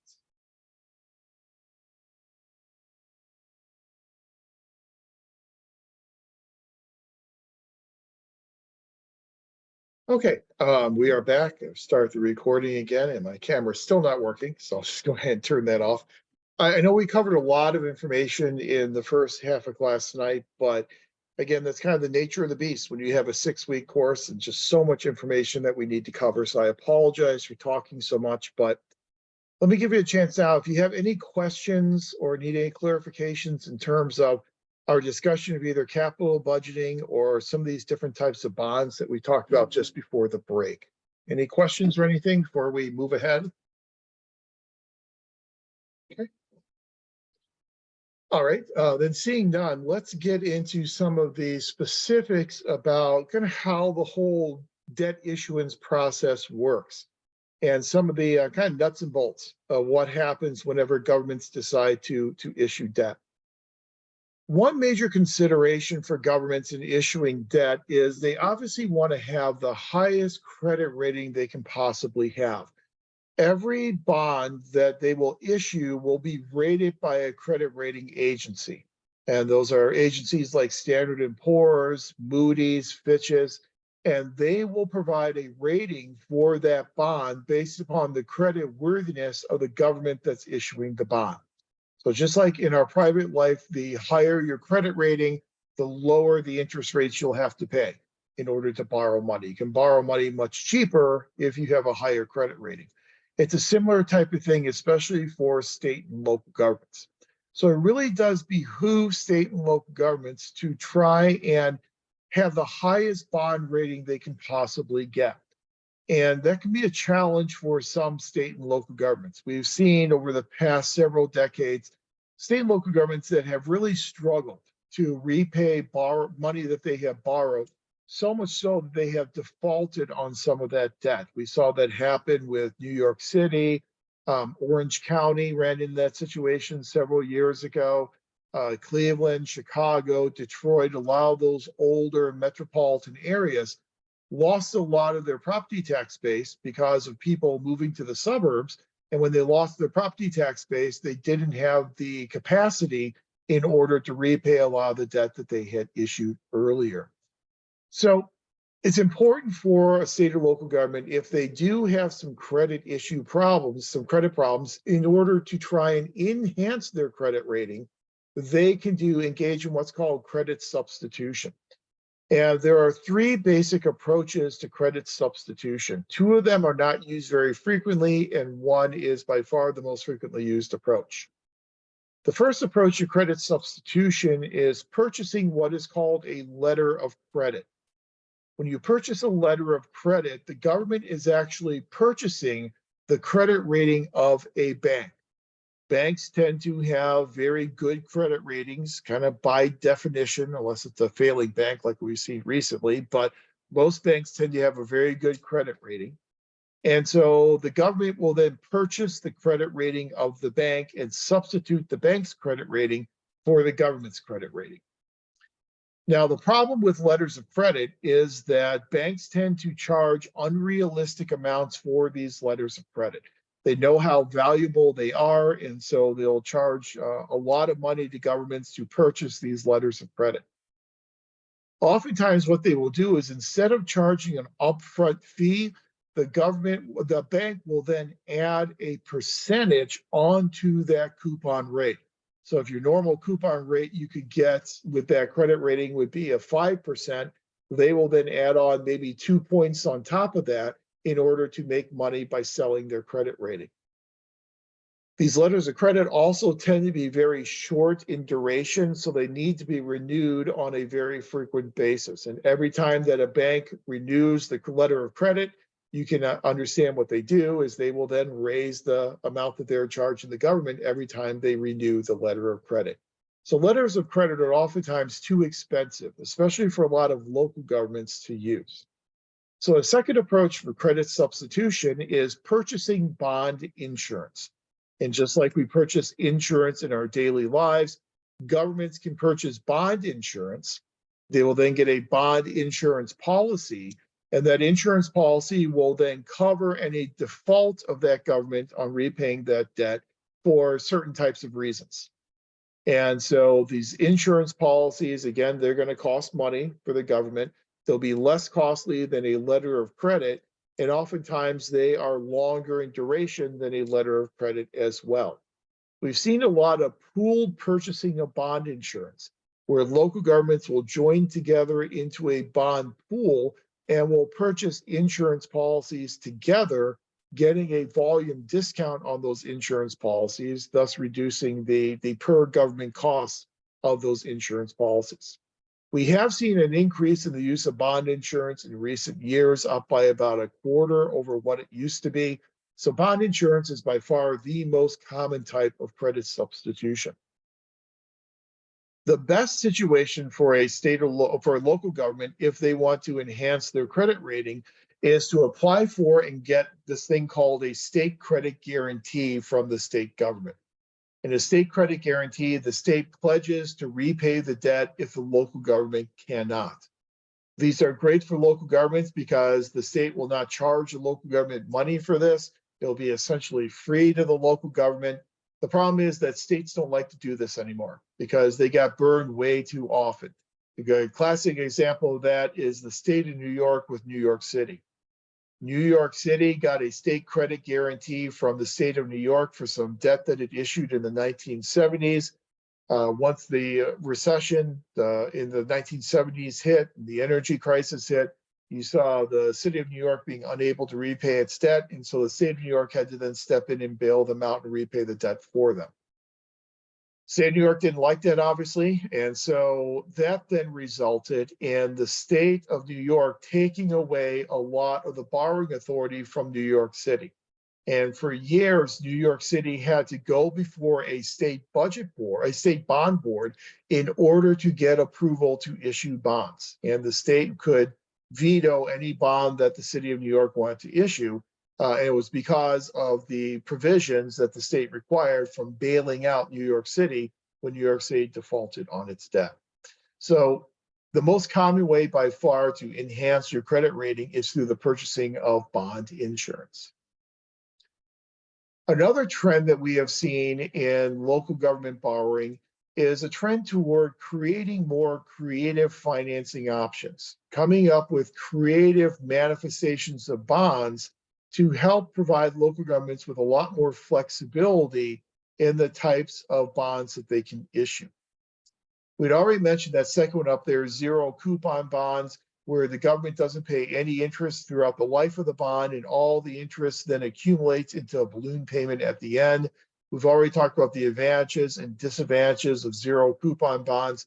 They are really a trap for a lot of governments. If they don't plan well enough, then again, they get into this self-perpetuating cycle of borrowing money to pay off previous debt. Another somewhat creative option that state and local governments came up with is this idea of what's called a serial bond. Now, historically, whenever governments would issue bonds, they would issue what were called term bonds. And a term bond is a bond where the entire bond comes to maturity at the same point in time.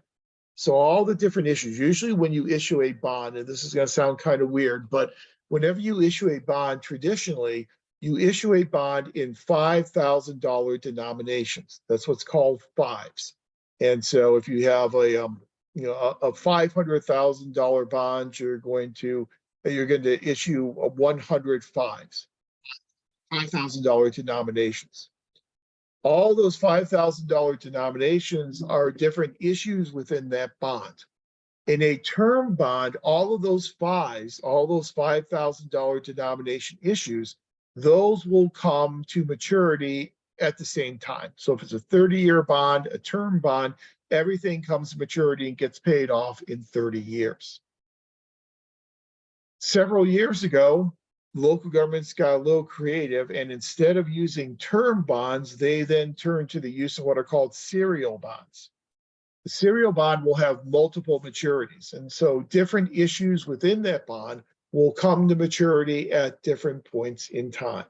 So part of the bond may come to maturity after 10 years, part may come after 20 years, part may come to maturity after 30 years.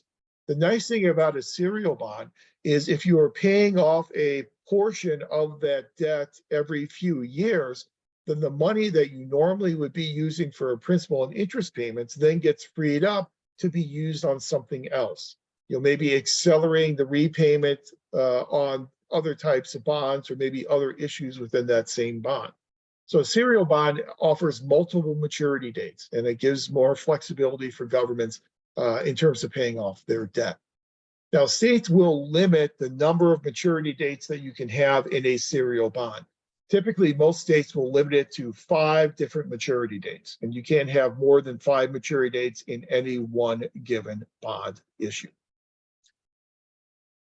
We also see things called call and put provisions. And so whenever bonds are designed, the financial advisor will design the bond to try and benefit the government as much as possible. One of those design features that can benefit the government is what's called a call provision. If you incorporate a call provision within your bond, it allows the government to call the bond in and to refinance it at a lower rate if rates go down. So if we see the Fed reducing rates and we see coupon rates going down, you could exercise the call provision. You can call that issue in. You can then refinance it, or as we talk about it in bonding, we refer to refinancing as refunding. You can refund the issue at a lower interest rate and then save the government a good deal of money. For a few years ago, I was the president of a joint finance authority. And that's one of the things we did on that joint finance authority is we called in one of the bonds that the 2 school districts had issued previously, because interest rates had dropped so much that they were almost negative, and you're almost paying 0 negative interest. And so we called those bonds in, we refunded them, refinanced them, and it ended up saving the districts about $800,000 to $850,000. So a call provision is something you can build into your bond if you have a bond that is very attractive and you have a lot of investors who are really falling all over themselves who purchase that bond. The opposite of a call provision is a put provision. A put provision allows investors to call the issue in and refinance it if interest rates go up so that they can make more money on their investment. Typically, you will only include a put provision in your bond if you're having trouble selling that bond, if that bond is not terribly attractive to investors. Again, local governments have gotten very, very creative, and oftentimes they've gotten creative to try and circumvent some of the limitations that the national and state governments have placed upon them in their ability to issue municipal debt. So that's long-term debt, and that's for bonds. Then there's also debt issues that are less than 1 year in maturity. Those we refer to as short-term debt issues, and we usually refer to those by the term of a note. So a bond is a long-term debt mechanism. A note is a short-term, usually maturity of less than 1 year debt mechanism. So notes usually have maturity of less than 1 year. They're rated differently by the rating companies than how bonds are rated. We'll get to that in a second. But there are several different types of notes that we see governments issue in order to borrow money quickly over a short period of time. And I've got several acronyms listed on the screen for you: TANs, RANs, BANs, and GANs. All those acronyms are for what we call anticipation notes. And so a TAN is a tax anticipation note. So if you have, say, property taxes that are coming in after your fiscal year is ended. So let's say you have property tax revenue that is due to come in on July 15th. Fiscal year ends on June 30th. You want to avoid a deficit, so you need to have that property tax revenue in hand now. So what you can do is you can issue a tax anticipation note, secure that borrowing with the amount of property tax revenue that will be coming in on July 15th. You're anticipating this form of taxation, and that's what's then going to secure the note for the investors. A RAN is a revenue anticipation note. So more generally, you have revenue coming in, you secure the note with that anticipated revenue. You can probably then guess a BAN is a bond anticipation note. Sometimes whenever we want to get started on a capital project right away, we're issuing a bond in order to pay for this capital project, but it takes a while for bond proceeds to come in. They don't come in overnight. It's going to take you probably about 6 to 8 weeks before you actually see those bond proceeds. But if you want to get started on your project right away, you issue a bond anticipation note secured with those bond proceeds that you'll be getting within the next 6 to 8 weeks. And then you can probably guess what a GAN is. A GAN is a grant anticipation note. So if you've applied for and you've been given a grant, but you haven't received the money yet, you can issue a grant anticipation note. Other examples of short-term borrowing issues are things such as tax-exempt commercial paper, or TECPs. Tax-exempt commercial paper is very short-term borrowing, usually matures within about 15 to 45 days. And then you also have another type of issue known as a VRDO. That stands for a variable rate demand obligation. Variable rate demand obligations, again, are short-term borrowing mechanisms that have adjustable rates. And again, adjustable rates can get you in some trouble sometimes, depending upon how rates fluctuate. But in a variable rate demand obligation, sometimes those rates can fluctuate as frequently as sometimes weekly. We, in common vernacular, refer to a weekly adjustment as a low floater type of variable rate demand obligation. But again, these are just some examples of some of the short-term borrowing mechanisms that governments use in order to get a hold of some cash very quickly, either to start a long-term project or sometimes to offset an imbalance between revenues and expenditures so that you can avoid the appearance of a deficit, which is a deficit which is not allowed typically under a state constitution. So bonds are long-term debt mechanisms, notes are short-term debt mechanisms. So what is the process of issuing debt? How do we actually go through the steps of issuing debt, especially in terms of issuing long-term debt such as bonds? Well, the first step in issuing debt is to decide whether or not you have the capacity available to issue that debt. And this is most germane for general obligation debt. Remember, state governments will place limitations on the amount of general obligation debt that local governments can issue. And so what they'll need to do is the local government will need to first make sure that they have the legal capacity to issue that debt. So you determine what's called your general obligation debt capacity. To calculate your general obligation debt capacity, you'll first have to calculate what's called your debt margin. Your debt margin is the limitation imposed by the state on the amount of general obligation debt you can issue. And that's usually expressed as the assessed value of the property within your jurisdiction multiplied times the percentage of assessed value in a debt that's allowed by law. In other words, what the state will say is the state will probably say, local governments, you can only issue general obligation debt up to the value of 3% of the assessed valuation of property within your jurisdiction. So if the 3% is your debt margin, you multiply that times your assessed valuation, and then that will tell you the total amount of general obligation debt that you can generate, that you can issue. Then to calculate the actual amount of general obligation debt you can issue, you take that general obligation debt margin, that 3% times your assessed valuation, subtract from that any outstanding general obligation debt principal and any other proposed general obligation debt principal that is out there. That will then give you the amount that you can issue for this general obligation bond.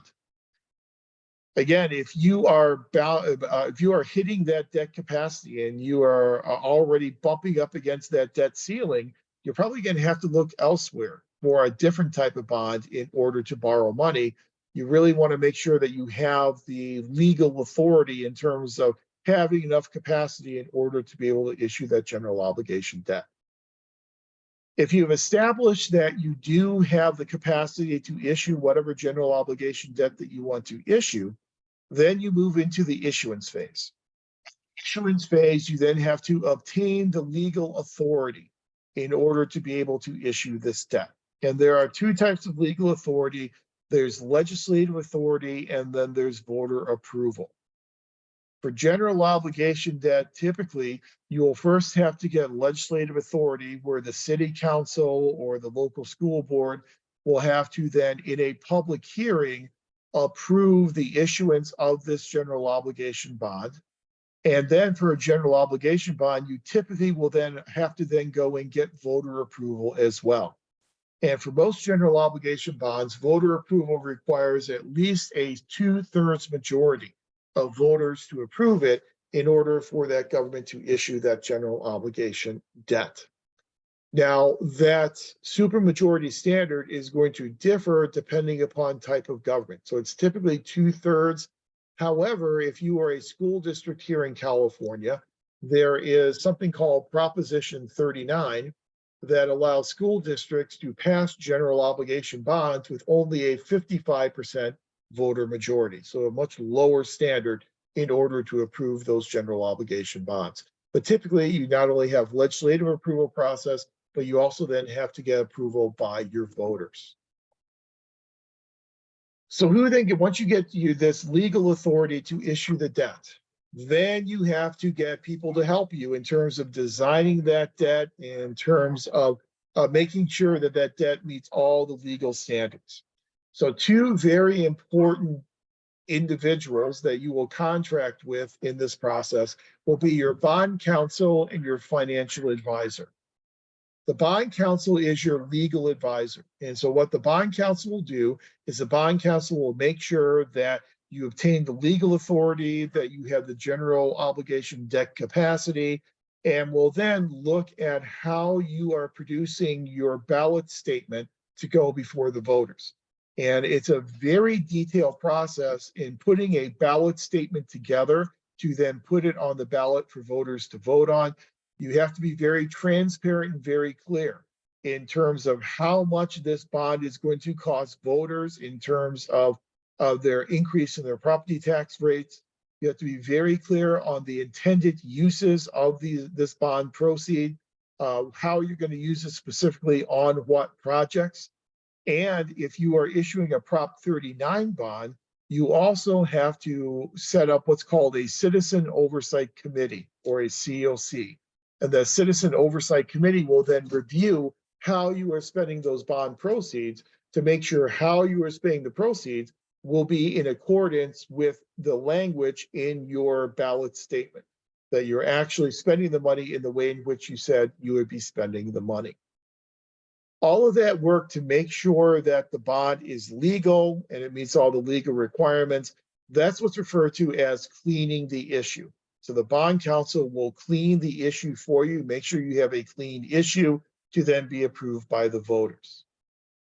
You'll then contract with a financial advisor. The financial advisor will help you put all the design features into your bond. So they will help you figure out what your maturity period should be. Should it be a 20-year, 30-year, 40-year maturity period? Typically, what we do is we try and index the maturity of the bond with the longevity of the structure that is being created. Not only do we issue debt for buildings because it's difficult for us to raise money to construct those buildings by just raising taxes in year one, but we also issue debt to pay for buildings because of this principle known as intergenerational equity. Intergenerational equity means that if we're going to construct a new city hall, the city hall is going to be available to be used by future generations. So is it fair to overburden people who live in the city in year one of construction of the city hall by making them pay for the entire cost up front, when future generations will then be free riders and will get to use the building without bearing any of the burden? However, if you issue debt over a 30 or 40-year period of time, then future generations will also be paying for the construction of this city hall, which then lends itself toward this thing known as intergenerational equity. So there's a very good reason why you issue debt to pay for these projects. But your financial advisor will help you determine how long that maturity period should be. They will help you determine whether or not you want to issue a serial bond or whether or not you want to issue a term bond. In my experience, every bond that I've been involved in has been a serial bond these days. That's a much more common way of issuing bonds. And as I said, these bonds also then get issued in $5,000 denominations, what are called fives. And so your financial advisor will help you determine all those types of issues. Your financial advisor will also help you determine whether or not you need these things called bond security agreements. These are usually germane for revenue bonds. Now, revenue bonds, again, are riskier investments for the investor because the investor does not have this unconditional guarantee of repayment on the part of the city. So the investor is probably going to demand some other provisions placed into that bond that will help secure the repayment of that money back to the investor. So some examples of bond security agreements. Oftentimes you'll have to incorporate what's called a flow of funds requirement. In the flow of funds requirement, you will need to, in this agreement, agree that all the funds that will be used to repay the revenue bond, all this debt service money, will be kept separate. So it will be kept in a separate fund and it will be earmarked to only go to the repayment of the revenue bond, so that there's no commingling of money. There's no moving this money to the general fund. It will be in that specific type of debt service fund. You probably also have to have a provision in there assuring that the operating expenditures will be met, that whatever enterprise you are paying for with this revenue bond will generate adequate revenue to pay for these operating expenditures for that enterprise. Sometimes they will require that you set aside a certain amount of interest and principal in order to make upcoming payments. Oftentimes you'll have to set aside 1/6 of the interest and 1/12 of the principal in reserve to make any upcoming payments, given any shortfalls in revenue. Sometimes you'll be required to set aside a full 1 year of payments to cover any of those revenue deficiencies. Also, your financial advisor will determine if you need to include any what we call covenants within your bond security agreements.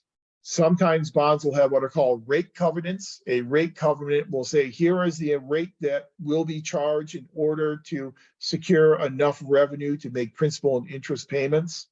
Sometimes there'll be operational covenants where you will have agreements in terms of how this facility will be operated, how many days a week it will be open, how many hours per day it will be open, the qualifications for people who are managing and running that type of enterprise.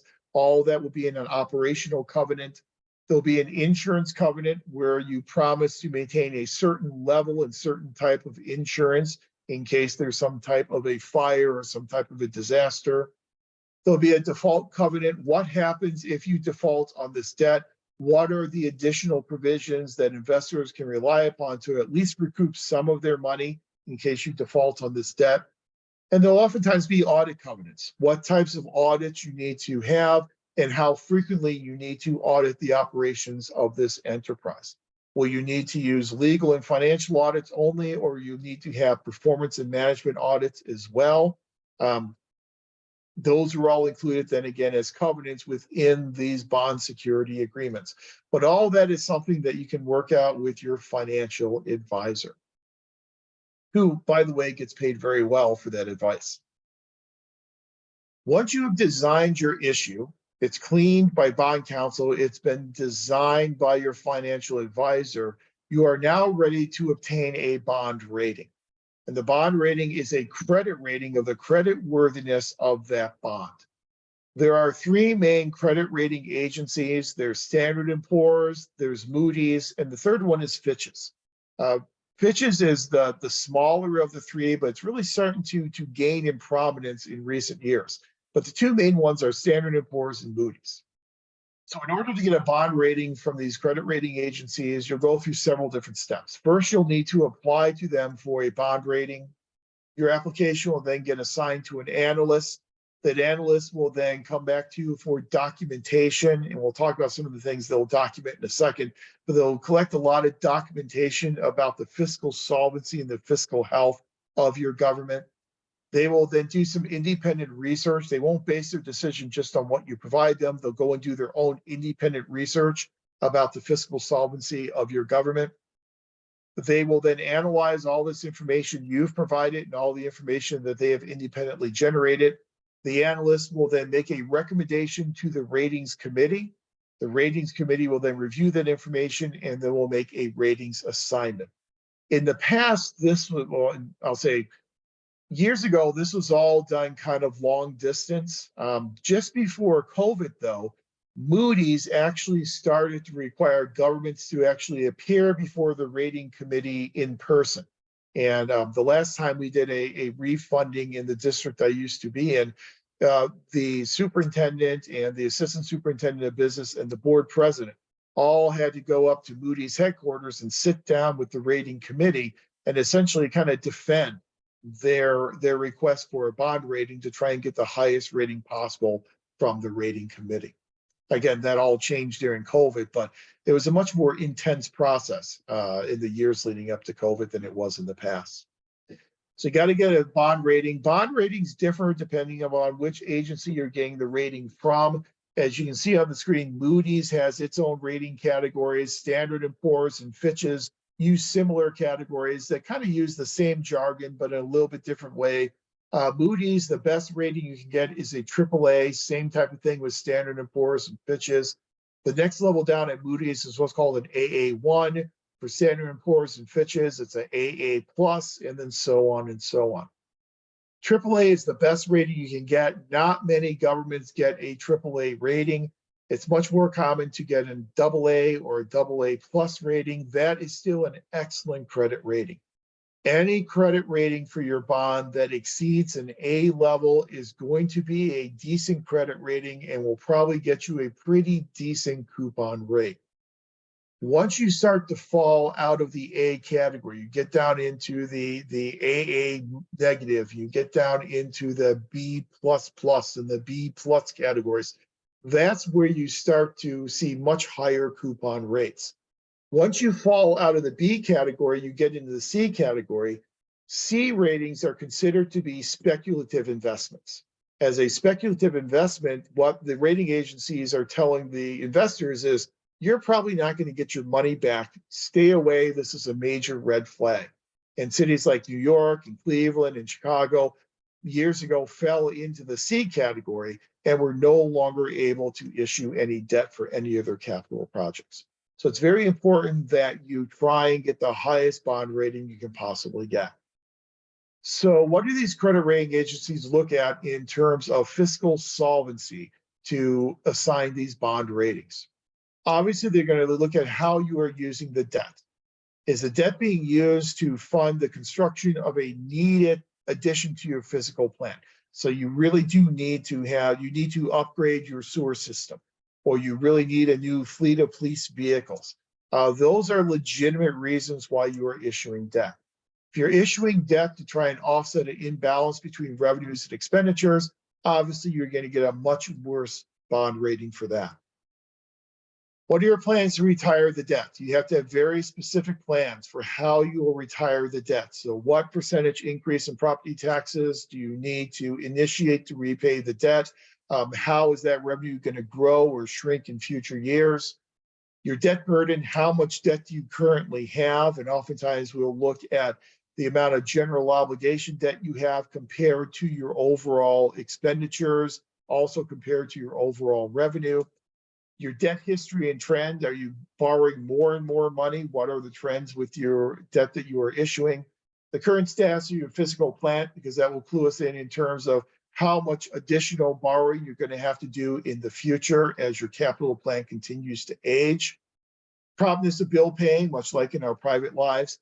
The property tax base within your city, assessed value trends, your tax collection, how good of a job you do collecting taxation, and the diversity of your revenue portfolio. So they're going to be very interested in your ability to collect tax revenue to then help repay this debt that you are issuing. As I said before, we'll look at your amount of debt service that you are paying for compared to your total expenditures. So a ratio of debt service expenditures divided by total expenditures. We're going to look at your forecasts and your estimates. How accurate are those forecasts and estimates? So going back to what we talked about last week and how important it is to use a strong, sophisticated technique for forecasting your revenues. How professionalized your organization is, and so what type of professionalization you have among the professional staff who are running this city. Your current levels of service provision. And so this is why a lot of cities do citizen satisfaction surveys, asking citizens about, are you satisfied with not only the level of services you're receiving from the city, but also are you satisfied with the quality of those services as well?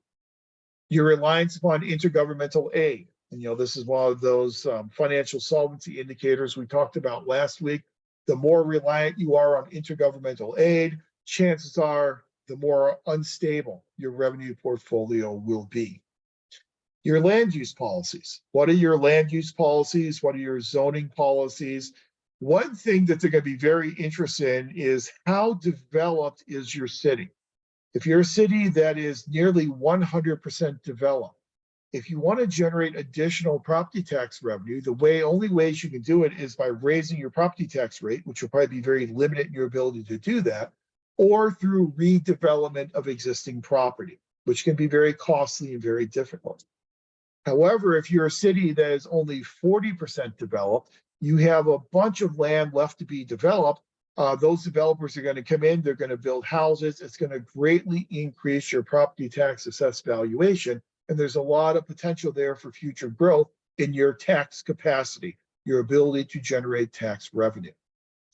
Go look at your population and wealth trends. Again, that's going to come primarily from the statistical section on the annual comprehensive financial report.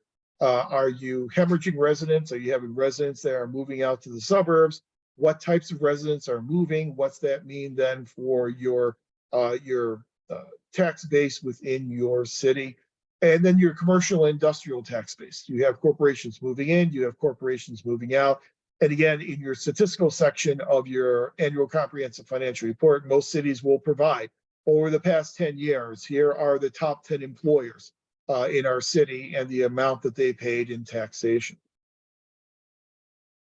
So once you have designed this issue, once you've gone out there and you have gotten your rating for the issue, now it's time for you to sell the issue. And typically what you will do is you will sell the issue to underwriters. Underwriters will then purchase that issue and will then take it out and resell it to investors. There are two different ways in which you can sell your bond issue. One way is through a competitive process. The other way is through a negotiated process. In a competitive process, you will advertise the debt that you are issuing, and you'll then invite underwriters to bid to buy the debt that you are issuing. And so they'll then submit their sealed bids, and you'll select the best bid from those underwriters. The more common way to sell the security these days is through a negotiated process, whereby you will select your underwriter ahead of time and then negotiate the best deal you can with that underwriter. That's a very common approach because especially among governments that have issued a lot of debt in the past, they have underwriters they've worked with before, they've built this relationship with these underwriters, and can tend to get a little bit better deal from those underwriters that they use frequently, as opposed to going out there in a competitive type of bidding process. Again, those underwriters then get paid a fee for their service as well in purchasing that debt and then taking that debt to market. And then the investors who purchase that debt oftentimes are what we call your mom and pop investors. They're the ones who will go out there and actually buy the debt. And then that bond proceed will then flow into your government, usually about 6 to 8 weeks after your debt has been sold on the open market. Some debt, some bonds are very attractive to underwriters and investors and will sell very quickly, and there'll be a kind of a feeding frenzy for that debt. If your government has a much lower bond rating, then it's going to be a lot more difficult for you to sell that debt. An underwriter may tell you, let's go back to the financial advisor and let's redesign this debt, maybe put some put provisions in there to make it a little bit more attractive to your investors. But governments issue a lot of debt, and again, they issue that debt primarily for the purpose of constructing these capital projects. And so it's important for us to understand where these projects come from and the types of funding mechanisms that we use as governments in order to fund these capital projects. But in terms of budgeting, you kind of have a two-part process going on at the same time. One part of the process is the operating budget part for the daily operations of the government. The second part of the process is capital budgeting to fund these capital projects, these long-term, non-recurring, high price tag types of projects.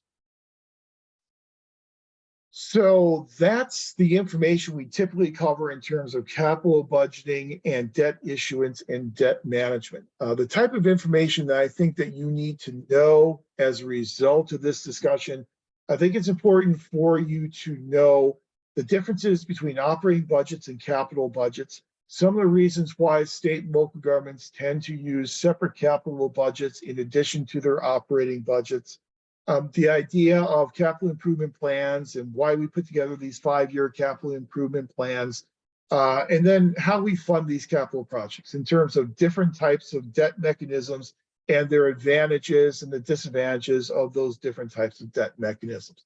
I think that's the type of information that kind of at a minimum, I think you need to take with you from this class in order to kind of meet the competencies that we are trying to convey with the 555 class, and also to then help you on that budgeting case study when you get to 697.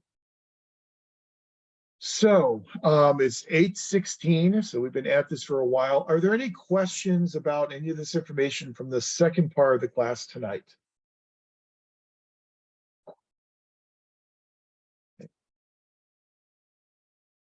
Since it is 8:16, I'm kind of loath to move into another topic. The next topic we usually cover in this class is taxation. I really don't want to shift gears, even though we have a few minutes left. So I would propose we kind of call it an evening at this point. And then next week, when we get together again, we will talk about taxation. We'll begin the session by talking about the evaluative criteria of taxation. How do we decide which types of taxes to use, and whenever we have to make increases to our tax rates, how do we make those types of decisions?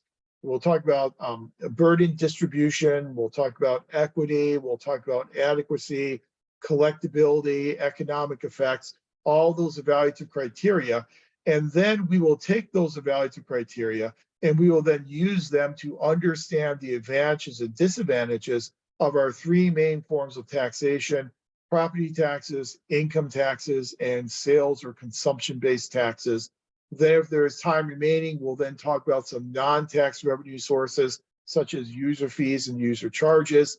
And then in our final week together, we will spend our time talking about intergovernmental fiscal relations, the types of intergovernmental grants and mandates that affect the finances of state and local governments. I would assume in that last week, we probably won't need to use the full session, so we can then turn some of that time back over to you to then complete the remaining assignments in the class. So that's our plan going forward over the next 2 weeks. Please remember you have Canvas essay number 3 that is due by Sunday, and then we'll be back at it again next Tuesday talking about taxation. All right. I'll have this recording up on our Canvas site no later than tomorrow morning. So any questions, feel free to reach out to me this week. Otherwise, I will talk to you again then next Tuesday. Thank you. Thanks, everyone. Thank you. Thank you. I have a question.